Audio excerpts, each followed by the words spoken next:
Assalamualaikum warahmatullahi wabarakatuh. Perkenalkan, nama saya Fadira Kristaratu Fasma. Di sini saya sebagai moderator tentang tugas cara pembuatan obat hewan yang baik atau CPOHB. Kami dari kelompok 3 veteriner, tugas dari Bapak APT Eka Cahya Eka Dharma, MSI. Baik, next. Perkenalkan anggota kelompok kita, ada saya sendiri yaitu Fadira Kristaratu Fasma, ada Muhammad Ilham Hidayat, ada Devian Rais Habib.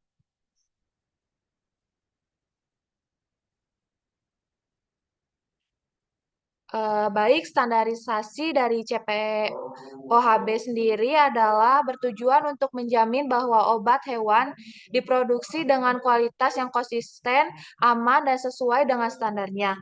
Di mana CPOHB ini mencakup berbagai aspek seperti kualitas bahan baku, lokasi, bangunan, pengaturan ruangan, peralatan, personalia, sanitasi, produksi, pengawasan mutu, validasi, inspeksi internal, penanganan keluhan, dan dokumentasi. Standarisasi ini memastikan seluruh proses dari bahan baku hingga produk akhir mengikuti produk ketat guna memenuhi standar keamanan dan efektivitas. Baik,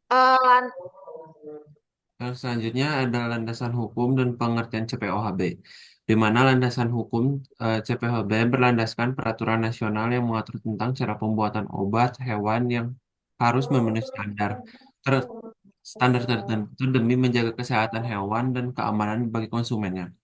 Kemudian Undang-Undang RI Nomor 18 Tahun 2009 yang berkaitan dengan eh eh, maaf sebelumnya Undang-Undang RI Nomor 18 Nomor 2009 yang diperbaiki melalui UU RI atau Undang-Undang Republik Indonesia Nomor 41 Tahun 2014 tentang Peternakan dan Kesehatan Hewan. Kemudian keputusan Menteri Pertanian RI Nomor 466 slash KPTS slash TN 260 slash 5 slash 1999 tentang pedoman cara pembuatan obat-obatan hewan yang baik atau CPOHB. Kemudian Peraturan Menteri Pertanian Republik Indonesia Nomor 74 slash Permentan slash OT 140 slash 12 slash 2007 tentang pengawasan obat hewan. Kemudian yang terakhir yaitu Standar Kualifikasi Kerja Nasional Indonesia Bidang Penyelenggaraan Kesehatan Hewan tahun 2014.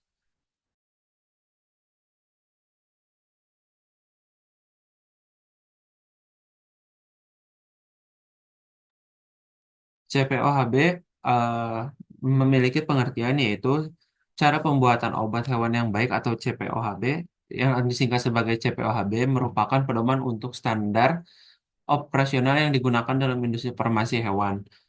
Yang tujuannya untuk memastikan produk yang dihasilkan aman, bermutu, dan sesuai peraturan bagi hewan. Peruntukannya bagi hewan. Kemudian CPOHB sendiri mempromosikan pengelolaan risiko terhadap transparansi dalam proses pembuatan obat hewan untuk mendukung kesehatan hewan dan kesejahteraan masyarakat.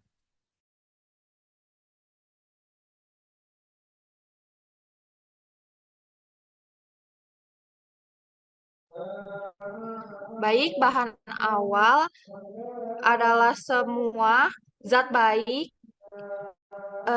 zat baik zat aktif, zat tambahan maupun bahan pengemasan yang digunakan produksi obat. Bahan awal ini mencakup bahan baku, bahan penolong, dan bahan pengemas. Di mana bahan baku adalah zat yang memberikan efek terapi, sedangkan bahan penolong adalah zat yang tidak memiliki efek terapi, tetapi diperlukan dalam proses pembuatan obat seperti pengisi, pengikat, dan pelarut.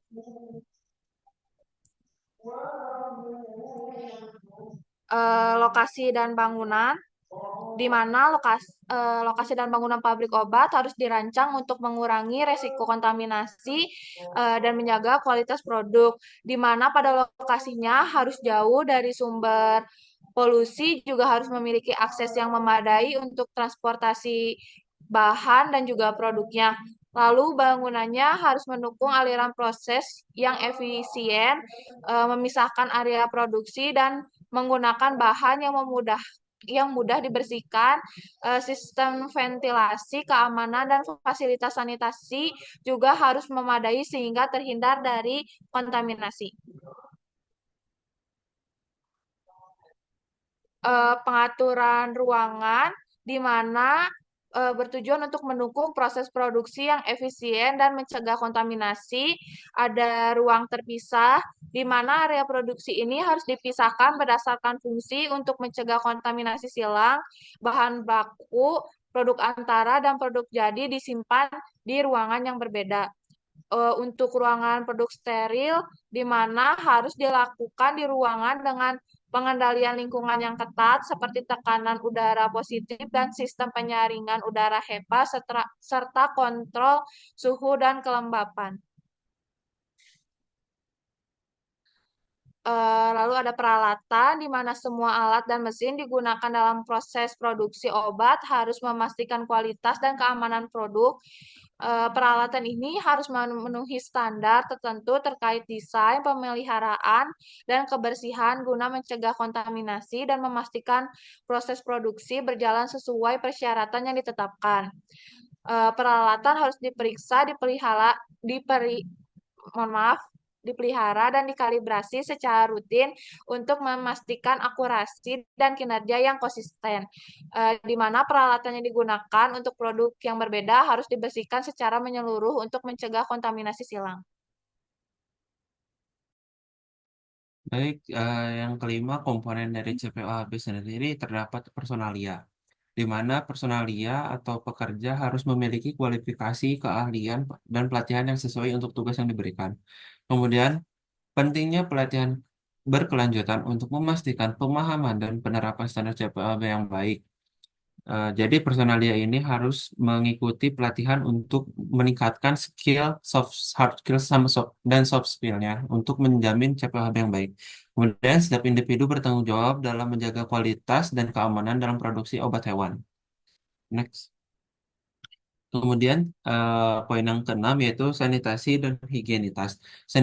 Sanitasi dan higienitas adalah faktor yang paling krusial untuk mencegah kontaminasi selama proses produksi. Karena hal ini dapat menyebabkan efek yang sangat parah ketika terjadi kontaminasi. Kemudian poin kedua yaitu perlu adanya prosedur pembersihan untuk fasilitas, peralatan, dan area kerja agar tetap steril dan aman. Tujuannya Tujuan dari pembersihan fasilitas, peralatan, dan area kerja yaitu untuk menjamin sanitasi dan higienitas sehingga obat yang dihasilkan akan terhindar dari eh, kontaminasi silang antar obat. Kemudian pengawasan terhadap kebersihan di- pribadi diri dari pekerja juga diperlukan untuk meminimalkan risiko kontaminasi karena selain kontaminasi silang, maka kontaminasi dapat disebabkan oleh kotornya higienis tidak adanya sanitasi dan higienitas dari personalia tersebut. Kemudian next eh, poin ketujuh yaitu produksi, di mana produksi ini harus mengikuti prosedur standar yang sudah ditetapkan untuk memastikan konsistensitas kualitas produk. Selanjutnya, penggunaan bahan baku berkualitas tinggi dan sesuai standar sangat penting untuk hasil produk yang optimal. Penggunaan produk yang sangat bagus, maka obat yang dihasilkan akan semakin bagus pula. Kemudian proses produksi harus terdokumentasi dengan baik untuk mempermudah pengawasan dan inspeksi. Next. Kemudian yang kedelapan yaitu validasi proses, di mana validasi ini dilakukan untuk memastikan bahwa setiap tahap produksi menghasilkan produk yang sesuai dengan spesifikasi kualitas. Kemudian, setiap metode dan peralatan produksi harus divalidasi agar kinerja dan hasilnya terjamin. Dan yang terakhir yaitu validasi bertujuan untuk mengidentifikasi, menganalisis, dan mengatasi potensi risiko dalam proses produksi. Kemudian yang kesembilan itu pengawasan mutu. Pengawasan mutu adalah bagian yang esensial atau penting dari cara pembuatan obat hewan yang baik, agar tiap obat hewan yang dibuat memenuhi persyaratan mutu yang sesuai dengan tujuan penggunaannya. Rasa keterikatan dan tanggung jawab semua unsur dalam semua rangkaian pembuatan adalah mutlak untuk menghasilkan obat hewan yang bermutu mulai dari saat obat hewan dibuat sampai didistribusikan menjadi obat hewan jadi. Kemudian yang ke-10 itu adalah ada inspeksi internal. Tujuan inspeksi internal adalah untuk melakukan penilaian apakah seluruh aspek produksi dan pengendalian mutu selalu memenuhi CPOHB. Kemudian inspeksi internal hendaklah dirancang untuk mencari kelemahan dalam pelaksanaan CPOHB dan untuk menetapkan tindakan perbaikannya, dan juga inspeksi internal hendaklah dilakukan secara teratur. Kemudian untuk pelaksanaan inspeksi internal ditunjuk tim inspeksi yang mampu menilai secara objektif pelaksanaan CPOHB. Kemudian yang ke-11, penanganan terhadap hasil pengamatan, keluhan, dan penarikan kembali obat hewan yang beredar. Yang pertama itu ada penarikan kembali obat hewan jadi. Penarikan kembali dilakukan apabila ditemukan adanya produk yang tidak memenuhi persyaratan kualitas atau atas dasar pertimbangan adanya efek samping yang tidak diperhitungkan yang merugikan kesehatan. Lalu untuk keluhan dan laporannya, keluhan dan laporan dapat menyangkut mutu, residu, efek samping yang merugikan, atau masalah medis veteriner lainnya. Semua keluhan dan laporan hendaklah diselidiki dan dievaluasi serta diambil tindak lanjut yang sesuai. Dan kemudian yang terakhir itu ada dokumentasi. Dokumentasi pembuatan obat hewan merupakan bagian dari sistem informasi manajemen yang meliputi spesifikasi, prosedur, metode, dan instruksi.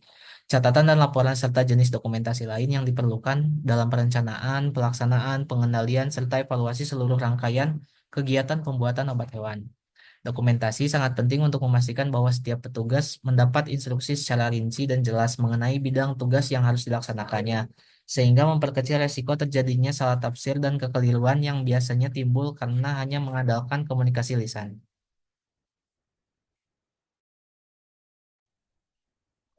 Baik, sekian dari kami. Mohon maaf bila ada kesalahan dan kekurangannya. Wassalamualaikum warahmatullahi wabarakatuh.